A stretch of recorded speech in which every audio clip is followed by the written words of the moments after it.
All right, Rafa. So thank you so much for actually, thank you to everybody who was able to take out the time to join us for this second edition of our lightning talk in the BTC stories. And of course, special thanks, Rafa, to you for for taking out the time to prepare the lightning talk. And I think without further ado, Rafa, I'll hand it over to you. Please go ahead. Thank you, Faizan. Fantastic. So, hi everyone, I'm Rapha Stacks, and today I'm going to tell you about my journey of becoming Rapha Stacks, someone who keeps going. And then I'll share throughout my journey this swap over the Bitcoin idea, also known as Beefy Swap, how it could have been exploited, and how we found a solution to that potential vulnerability. Before I tell you about the journey, I want to pause on the purpose. I started my career in 2008 in the middle of the Great Financial Depression at an investment bank. And I remember being quite moved by the fact that the financial system was imbalanced and then there was nothing we could do about it. For every dollar in the bank, there was $23 in circulation. And so fast forward 2019, when I'm separating from my ex-business partner at a hedge fund startup here in New York, I discover Stacks, and I'm immediately seduced by the idea of programmable money and building a financial system that cannot be tempered with human governance. And so a few years later, in December 2022, this is me with my cat behind. I'm participating in a pre-accelerator, top tier pre-accelerator, sprinting to join a team. And long story short, I failed, but I persevered. I learned how to code in Clarity, and a few months later, I posted my first testnet contract on Stacks, which emulated Bitcoin call options. Bitcoin call options. So that journey was quite painful. So as I said, I took this Clarity camp to learn how to code in this Stacks programming language, Clarity, as a non-developer. And then I was the first to complete the 100 Days of Clarity, which is a video course. During my, I forgot to mention that after publishing this smart contract, I got accepted a second time at the pre-accelerator, and this time I graduated under my own team. However, I've worked with 5 prospective startup partners, and although I learned a ton from them, the most talented people I ever worked with, it was difficult, and I ended up becoming alone and didn't collaborate in a sustainable manner with them, which is all fine. We didn't burn any bridges, for the record. At this point, I decided to becoming myself the technical founder. And so I took every online video course I could to learn front-end development, and also received mentorship from a world-class engineer in terms of setting up my backend. And here I was with this idea of swapping over the Bitcoin, forked a contract from a 10x developer called Catamaran, the contract, not the developer, Catamaran swaps, which allow you essentially to lock some Stacks assets, send Bitcoin to the person who locks the asset, to then in turn unlock the Stacks asset. So I built everything, front, back, all the app was ready, the piping was there, just to, during the audit, to realize that there was a potential exploit where a hacker could have exploited that vulnerability of essentially through creating a race condition, creating 2 swaps at the same time, and then stealing the Bitcoin of an honest user.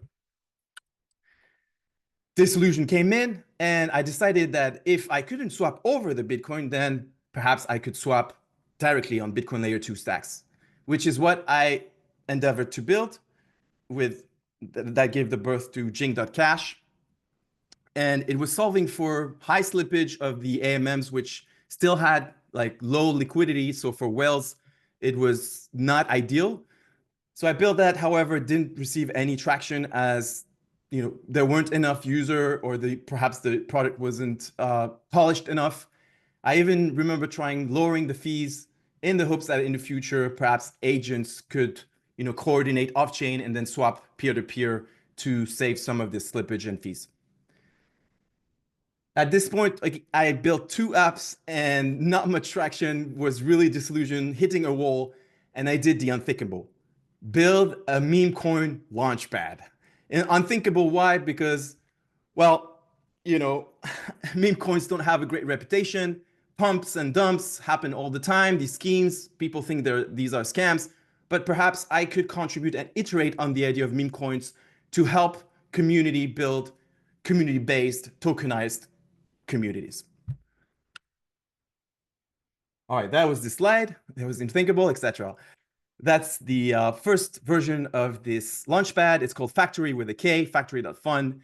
And that got the attention of another team, a world-class team called AIBTC, who at the time needed to have a launchpad for their own tokens urgently, which I provided in a matter, like in a record time.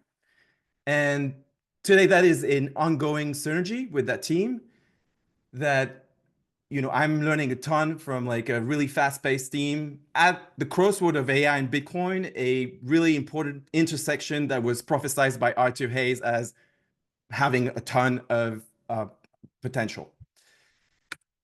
And at the same time, the Bitcoin over the swap over the Bitcoin came back in force because a solution was found to essentially solve for the hack potential vulnerability that I just explained a little earlier by the idea of embedding the Stacks receiver address in the up return of a Bitcoin transaction. And this way, Stacks could not unlock that Stacks asset other than to the Stacks receiver embedded in the Bitcoin transaction, making the idea more robust. And indeed, they swap over the Bitcoin, an atomic, although sequential product. And so, yes, I am today repiping and reactivating the swap over the Bitcoin, and it's called Beefy Swap. Quick reflection before I finish. Thank you for your attention, everyone. In life is painful.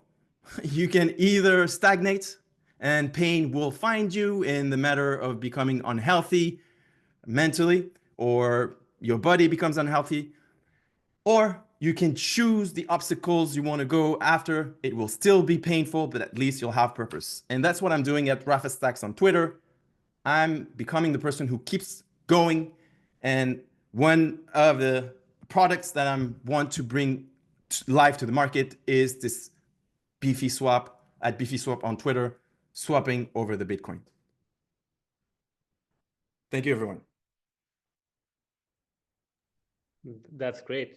Thank you, Rapha, for that quick lightning talk. We'll open it up for questions. So, guys, please go ahead if anybody has any questions.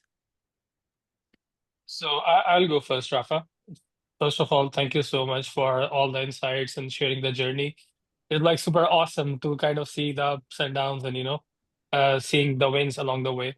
So my question is like, how far along are you with the beefy swap, and how close are you in actually getting it live?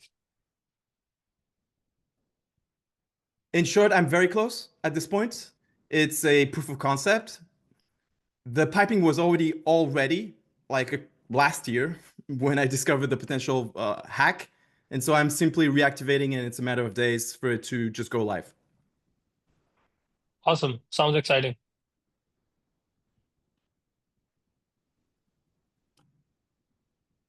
Thank you for the question, Azar. I appreciate you. My question is more along the lines of the journey, Rafa, that you shared, because I think that's very inspirational. So you mentioned that you worked on things and there was limited traction to begin with. So what sort of kept you, if you could maybe share that, what kept you going when there was limited traction? What was at the core that was fueling the motivation? I think it's very empowering to actually find something that you were meant to do. Like I was never a technical founder, was always on the business side. I was perhaps like trading, pricing. This is a little technical, can be a little technical, but I wasn't the developer myself. And having found that path it's it's really fulfilling to be able to rely on yourself, to be able to build these things yourself. And that keeps me going, that plus the purpose, I would say. The purpose of building, governance based code. And I see Friedger in the audience, by the way. Shout out to you, sir, because I did talk about the catamaran swaps. I think Friedger just joined. Hey, Friedger, great to have you. Uh, Rapha actually just gave the lightning talk, and we're now onto the Q&A over here. So yeah, anybody has any more questions over here?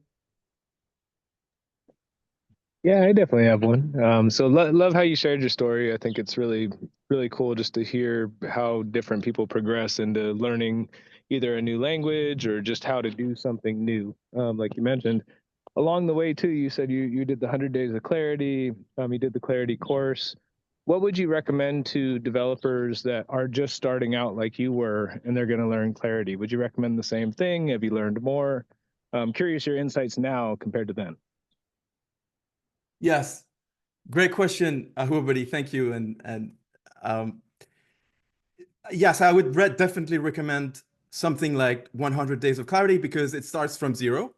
And these are very short video courses, 15 minutes. So you can even take it aside if you have a job. The Clarity Bootcamp as a non-developer the learning curve was quite difficult at the beginning.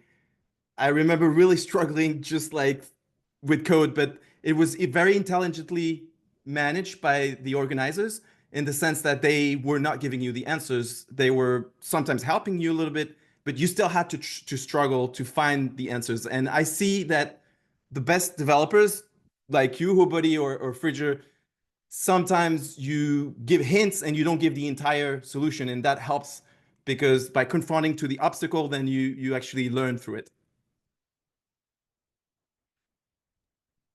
I think we can definitely work together as a community to keep that education up. I know Frieger's taught me a ton, and we've had a lot of back and forth, and we've had some really great minds in this space. So happy you're stepping up to be one of those. It's going to be fun.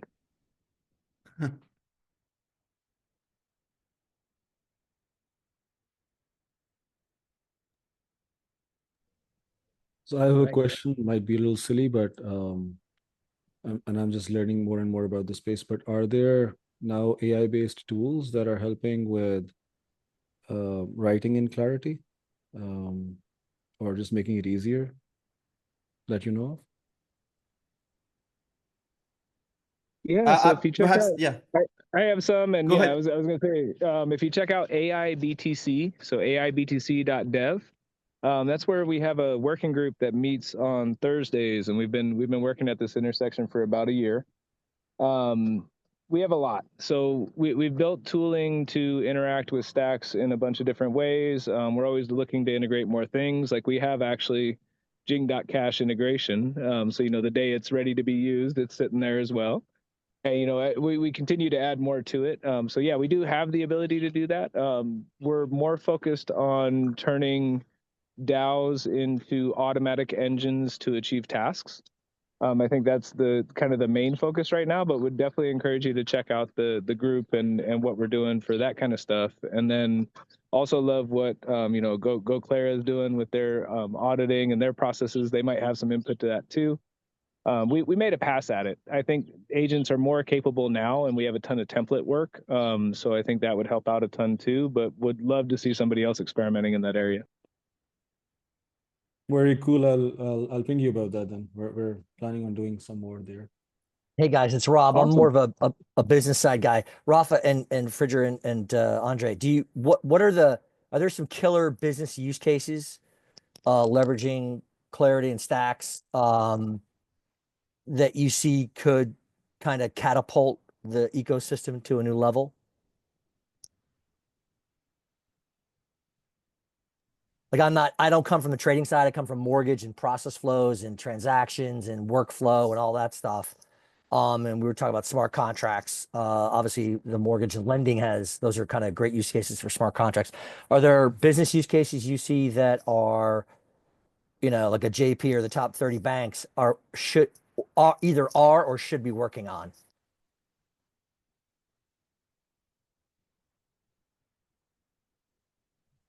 I don't know if I'm the most qualified person to answer this question. You know, like finding product market fit, you need to have access to users. So it really depends. I would more invert the problem of, you know, who are your users and or is there a problem?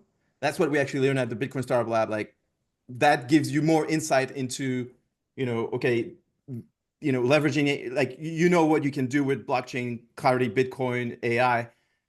And is it actually answering a question, a problem that is a hair on fire problem for your users? I'm with you. I just didn't know if given your prior business experience, you had been talking to folks back at different companies and they're saying, God, we need to solve this problem, right? So cool. All right.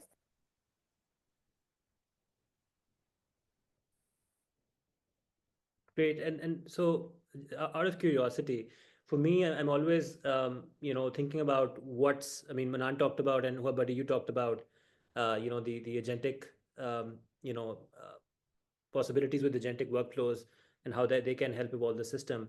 Rapha, what's next for you? I mean, obviously you're focusing right now on this product, but as you see it, where do you see this evolving overall? It sort of ties back to what Rob is talking about as well, which is that in terms of, you know, value to businesses, how does this all align? So obviously, Rafa, would love to have your thoughts, and if anybody else also wants to chime in, most welcome. Yes. So ironically, so I launched this meme launchpad with, you know, the idea of iterating so that it makes it a tool that communities can leverage, and meme coins or like tokenization of communities becomes more sustainable. And what Huabuddy is working on is actually very, very much aligned with that. And we are currently having a synergetic work that is ongoing. And so there's that for sure. Like the essentially continue to help with launching with the launchpad. If my help is needed, I'm here for these AI DAOs. And he's building these primitives that are very interesting because, again, if I come back to the purpose is, you know, governance by code. And so these DAOs, essentially, he's solving exactly that. So I'm very excited about how things can move, especially how fast AI is. And to Manon's question, where can I learn to use AI to build with clarity? I mean, I'm using Claude AI, and I know that Huabuddy is also experimenting and perhaps has the idea of see these agents produce code on behalf of perhaps a community, an entire community. So that could be interesting. And yeah, it's pretty from 0 to 1. That's why it's difficult for me to also answer your question, Rob, in terms of what already exists, because this is almost unprecedented, and the speed at which it goes is incredible. I started using AI less than a year ago, and now it's so much faster. It understands my prompt so much faster, and it produces code exactly like I want. And again, I'm just using Claude, for example. Hope it answered your question. I think the key is that you guys are mastering the tools and addressing the fact that this market and the convergence of AI and blockchain and that stuff is just moving incredibly fast. And just staying on top of it you'll be at the right place at the right time when they merge. And then it's just recognizing something pops up and goes, that's a perfect spot for this. So it's good to hear. Yeah, and Hobari, what you talked about, you know, regarding how DAOs are evolving, you know, I mean, I think at some point we'd love to obviously talk Kazan, about by that. the way, Andrej also has a question. He has his hand Yes, up. Andre, you raised your hand. Please, sorry, go ahead. Sorry about that. No worries, yeah, absolutely. Yeah, hey guys, hi. Yeah, so I have actually question. This library from GitHub pump.fun. So it's actually used to build up like meme coins on Stacks layer, or I don't get it. Is it using some Solana exports or imports? What can somebody explain me that? I'm curious. That you mentioned before, Rapha. Okay, I actually built a launchpad for meme coin. It's called factory.fun. And it's actually not, I don't think it has proper like product market fit. first, like the wave of meme coins is saturated. Pump.fun has, you know, a bad reputation of having extracted $600 million, and you know, it comes to saturation at this point. Second, that product I think needs like really instantaneous like trading, and there's a better fit on Solana with Pump.fun. But from that first idea, you know, the AI DAOs needed a launchpad, and I was really happy to, you know, provide that for them, like provide support for the AI DAOs. And it actually aligns with my initial thought of iterating to help community-based, like tokenized community-based. Okay, cool. Yeah, I just wanted to speak like with more technical depth. Like, is it what's Clarity used for regenerating like smart contracts or and triggering so meme coins can be published on Stacks layer, or is it used like a Solidity export or something like that? So I'm curious. I'm a Clarity maxi, so I was born in Clarity. I'm the product of this community. Like without the help of Freeger, WhoBuddy, and others, I wouldn't have learned. And yeah, that's what I'm using mainly. And I think it's a layer that is very coupled with Bitcoin and has properties that still have a lot of juice in terms of potential for product. To Rob's question, like institutional money, like a larger capital, is going to want to go to chains that perhaps have the security budget of Bitcoin, and we know that Stacks inherits, you know, a Bitcoin finality after a Bitcoin, and yeah, let's see how this plays out. Yeah, and I can add a little bit to that too. You know, it might be worth talking a little bit about what you built for the DAOs, and just the other point to Clarity too, the fact it can read Bitcoin state. Like between those two, that's what makes that Clarity Bitcoin library so powerful. Is, you know, we can actually look at was that transaction mined in Clarity. So that's pretty powerful. But to what you built, you know, I really think this is worth highlighting. So when we launch a DAO, you know, we were talking about wanting to go from idea with prompt to DAO all the way through to, you know, agents executing and proposals happening automatically. And in the middle there, you need a token for the DAO. You need a DEX for it to immediately trade on. That way people can get it and be a part of the governance. You need some kind of launch mechanism, typically. And then you need an AMM, a pool that it can graduate to. Those are the four components that Rapha has worked really hard to put together for us. And then we use that along with a whole ton of other contracts to give you all the primitives for a DAO. And then we're using agents for operation. So a ton of fun stuff there. And I'd love to do a lightning talk. We should get one scheduled so I can talk a little more about what we're up to. But that's the gist of it, and what's been a huge contribution from his side, and a lot of what Factory is going to power as we're moving forward. Yeah, that's amazing. We'd love to take you up on that. So we'll reach out and schedule something. Excellent. Yeah, I think up through the first week of April, I'm going to be jammed up till we get this thing live. But then I'd love to just come on and tell everybody about what we learned. You know, I think we're evolving into our final form, and we're really excited to get that out for everybody. Yeah, awesome, amazing. Yeah, I love that.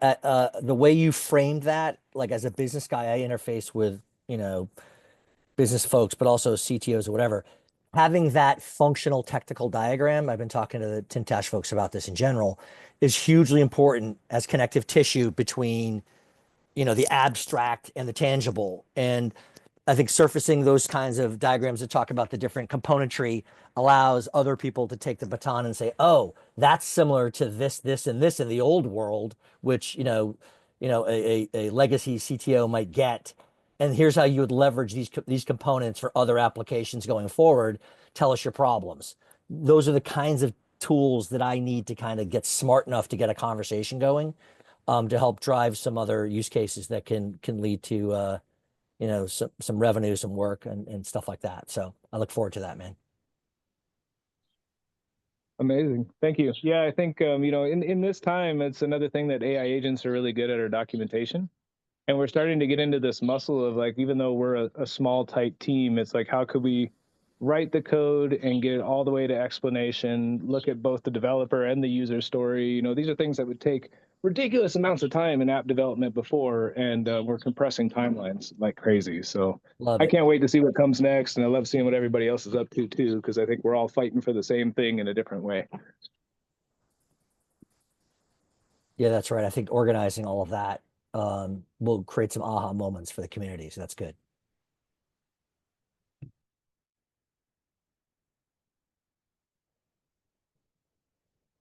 All right. Any other thoughts by anyone here?